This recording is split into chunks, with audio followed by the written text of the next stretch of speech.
Vamos lá, gente, retornando ao nosso terceiro vídeo. Nós estamos falando dos tipos de esquizofrenia, certo? Para dar continuidade a isso aí. Então a gente falou de paranoide, falou de herpefrênica, catatônica, residual. Vamos falar de residual e simples para que vocês entendam. Só para a gente ficar mais característico, para que a gente entenda. Característica principal: esquizofrenia paranoide. Predomínio de delírio. Então, o meu paciente tem delírio de perseguição ou o meu paciente tem delírio de grandeza, beleza? Então, é característico da esquizofrenia paranoide delírio de perseguição ou delírio de grandeza, que vocês já entenderam o que é.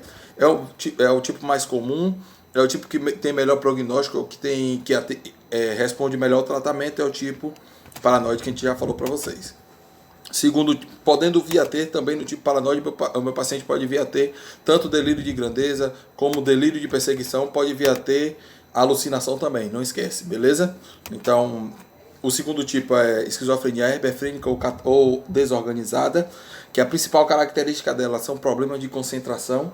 Então, meu paciente tem muito problema de concentração, certo? Meu paciente se concentra muito mal. O raciocínio dele é muito lento, o discurso é muito infantil, os comentários são totalmente fora do contexto. Então, características de esquizofrenia herpefrênica ou desorganizada são problemas de concentração. Meu paciente não consegue se concentrar em nada, quase nunca não consegue se concentrar. Pouca coerência de pensamento, então não tem uma coerência em relação ao que ele pensa. Então ele começa num assunto, já muda para outro que não tem nada a ver e assim vai seguindo. Então ele não tem coerência nenhuma de pensamento. O discurso é totalmente infantil, muito pobre, muito raso, não tem um discurso legal, beleza? E os comentários são totalmente fora do contexto, beleza? Ele não tem normalmente delírio nem alucinação, assim muito característico o paciente, beleza? Mas ele tem essa questão dessa coisa meio desorganizada, do problema de raciocínio, do raciocínio lento, falta de emoções ou emoções inapropriadas pode acontecer também com o paciente. Aí o que acontece nessa coisa de dessa questão de falta de emoções ou emoções inapropriadas? O paciente pode estar num velório, como aquela característica que eu dei para vocês, e estar rindo, ou o paciente pode estar em momentos que não era para estar chorando e chorar, entendeu? Então são essas questões desse desvio de emoção ou emoções inapropriadas, são características de esquizofrenia herpefrênica ou desorganizada, certo? Nesse caso da herpefrênica ou desorganizada, meu paciente pode vir a ter delírio também, certo? A alucinação é mais difícil, mas o paciente pode vir a ter delírio também, certo? Delirar em relacionamento a algumas coisas, delirar em que as coisas acontecem por conta dele, que ele é super-homem, as coisas acontecem porque ele consegue, porque ele precisa, porque ele é uma pessoa melhor que as outras. Isso são questões de delírio do paciente com esquizofrenia herpefrênica. Terceiro tipo, que é a esquizofrenia catatônica, está totalmente ligado ao movimento, certo? Ou o meu paciente, normalmente o que acontece com o meu paciente com esquizofrenia catatônica é que ele fica no mesmo posicionamento por muito tempo, é uma das características principais, ou que ele se move muito. Pode ser andando para um lado e para o outro do pátio, não consegue parar de andar, ou meu paciente tem sempre tiques, ele não para as pernas, mesmo parado ele está marchando o tempo todo, certo? Então são uma das características de esquizofrenia catatônica. Ou o meu paciente fala muito o tempo todo que você não consegue entender, é uma das características da esquizofrenia catatônica, ou ele fala muito lento, ou não tem dicção no que vai falar, então você não entende também. É o terceiro tipo, que é a catatônica. O quarto tipo, que é a esquizofrenia simples, que ela é muito pouco frequente, quase nunca acontece, mas pode vir a acontecer. Ela é pouco frequente, ela aparece bem lentamente, começa normalmente na adolescência, então quando se é muito jovem, então a gente acaba confundindo com sinais e sintomas de outras patologias, esse tipo de esquizofrenia, que é a esquizofrenia simples. Então meu paciente tem emoções irregulares, então ou está muito triste, ou está muito feliz, ou nem sempre está feliz, quando era para estar feliz não está, mas como isso acontece na adolescência, a gente acaba caracterizando como sinais da adolescência mesmo, então quase nunca a gente consegue diagnóstico da patologia tão cedo. Paciente tem característica de isolamento social, então ela se confunde também com depressão. Com isso ele vai ter perda dos amigos, poucas relações reais com a família, então ele tem relações reais com poucas pessoas da família ou quase nenhuma. Então isso é coisa também de uma certa adolescência, então isso acaba se se misturando com a adolescência, então a gente não consegue diagnóstico cedo. Meu paciente tem mudança de caráter, não de personalidade. Meu paciente tem mudança de caráter. Como eu expliquei para vocês, o paciente com esquizofrenia ele não tem mudança de personalidade. Ele tem uma personalidade só, o que ele tem mudança é no caráter, passando de sociável a antissocial. Então isso pode ser muito parecido com depressão, então a gente não consegue diagnóstico com facilidade também, e nem diagnóstico cedo, principalmente diagnóstico tardio desse tipo de esquizofrenia. Isso é o quarto tipo, que é a esquizofrenia simples. E o quinto tipo, que é a esquizofrenia diferenciada, que nada mais é do que quando o paciente não tem sinal e sintoma de nenhum tipo de esquizofrenia dos que eu já falei para vocês, paranoica, hebefrênica, catatônica ou simples, ele tem esquizofrenia diferenciada, que é os sinais que ele tem, que ele não tem sinal e sintoma de nenhuma das outras patologias. Certo? É o tipo 5 tipo de esquizofrenia, que é a esquizofrenia indiferenciada. Então eu falei para vocês os sinais e sintomas, né? Falei de novo sinais e sintomas, falei sinais e sintomas da esquizofrenia indiferenciada, que é quando o paciente não tem sinal e sintoma de nenhum dos outros tipos de esquizofrenia, que ele tem um sinal e sintoma totalmente diferente, então a gente chama de esquizofrenia diferenciada.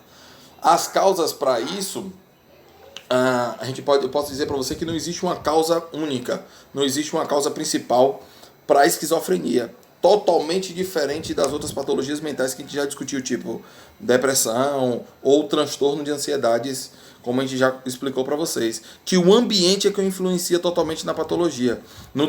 Na esquizofrenia, o paciente em si ele não é vítima da sociedade. Então não foi violência física, psicológica, não foi violência sexual quem causou, não foi ele ter sido de origem muito pobre, um ambiente muito pobre não influenciou a patologia.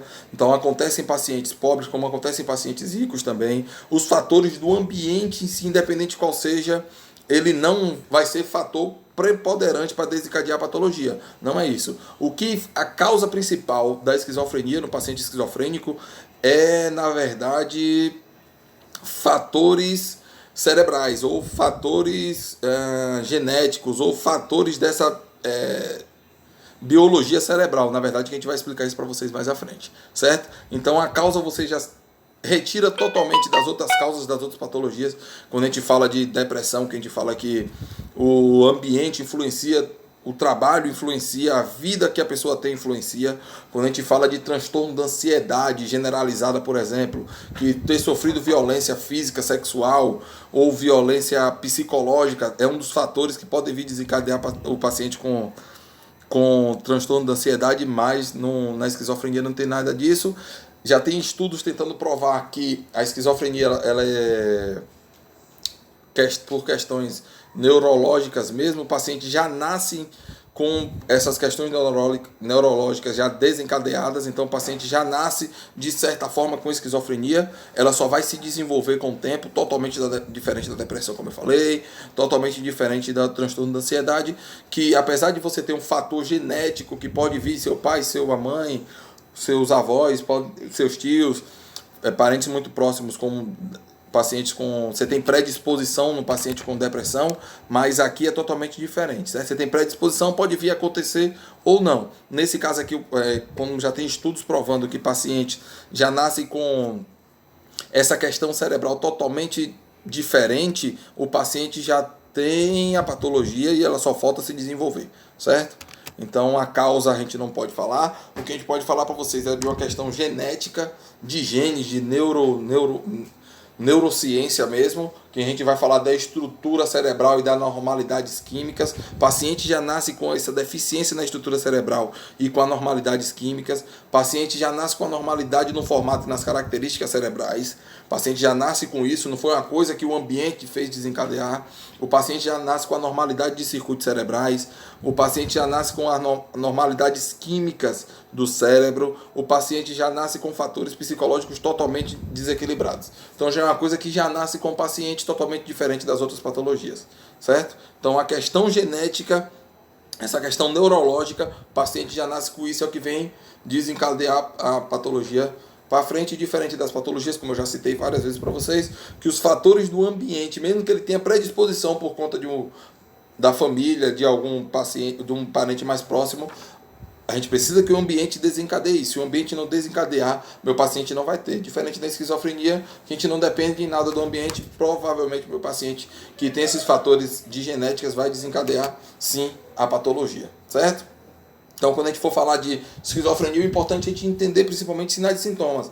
Então, a gente falou de causas, falamos de tipos e agora vamos falar do que acontece, por que aconteceu, o que é esquizofrenia, o que é que diferencia. É questão de personalidade, ele tem uma personalidade aqui, outra personalidade ali, não tem nada a ver com isso. Quem tem desvio de personalidade normalmente ou é mau caráter, ou ele tem psicopatia, ou o paciente é um psicopata, ou o paciente é sociopata, certo? O paciente com esquizofrenia ele não tem nenhum desvio de personalidade, não tem nada a ver com dupla personalidade, por exemplo, certo? Então, se tem sintomas de esquizofrenia, para que a gente entenda sintoma com facilidade, a gente vai falar que paciente tem sintomas negativos e sintomas positivos da patologia são totalmente diferentes. A gente diferencia isso, porque se diferencia no paciente, se diferencia no tipo de esquizofrenia e vai se diferenciar também no tipo de tratamento. Então, quando eu for falar de medicação, de farmacologia mais à frente, eu vou explicar para vocês que tem medicação que só atua nos sintomas positivos. Tem medicação que só atua nos sintomas negativos. Tem medicações que atuam tanto nos sintomas positivos quanto nos sintomas negativos. Então a gente vai entender a partir de agora o que são sintomas negativos, o que são sintomas positivos, qual é a diferença disso para a gente conseguir caracterizar esse tipo de sintoma no nosso paciente, certo? Então, o paciente com sintomas negativos, ele responde de uma forma ao tratamento, ele vai fazer o tratamento de uma forma. Meu paciente com sintomas positivos, ele responde de outra forma. Meu paciente com sintomas, tanto negativos como sintomas positivos, ele vai responder de forma totalmente diferente, certo? Então, no próximo vídeo, a gente já vai falar de sintomas, tanto negativos e positivos, para que vocês entendam essa coisa do sintoma. Para quando você veja um paciente com esquizofrenia, você já entenda, ó, esse paciente tem sintomas positivos, esse paciente tem sintomas negativos, esse paciente tem os dois, a gente está tratando um paciente que tem tanto sintomas positivos quanto sintomas negativos. Será que a gente entra com risperidona? Será que a gente entra com outra medicação? Será que outra resolve, não resolve, só a risperidona vai resolver, por exemplo? Mas a gente fala de farmacologia mais à frente, mas no próximo vídeo a gente já entende a diferença entre sintomas negativos e positivos para que a gente entenda os sintomas dentro da patologia.